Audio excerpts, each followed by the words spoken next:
Zaka za mbuyomu ndale zitafikapo tina ku nyumba ya Malamulo Wolemekezeka malemu Dr. George Nga Ntafu adadzuka ndi kulankhula mokweza kwambiri kwayitana aphungu a nyumba ya Malamulo anzawo kuti Agalu komanso adanena kuti Sipikala wa nyumba ya Malamulo nthawi imeneyo ndi chitsiru kapena kuti Mr. Speaker sir, you must be very stupid. Tiyeni limodzi kuti voti zidayenda bwanji tsiku limenelo ku nyumba ya Malamulo pompano pa Nyasa VoiceBox.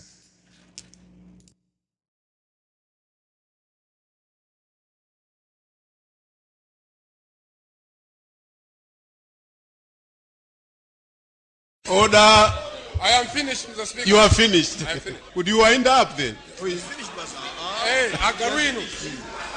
Agalu. Address the chair. Who are you? Thank you. Who are you? No. Point of order. Honourable leader of UDF in the house.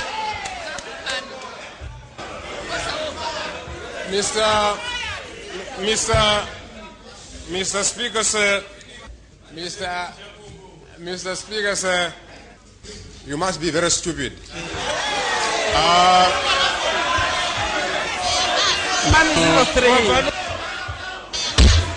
Honourable members, can we stop interjections? Mr. Speaker, this is very unfair, Mr. Speaker.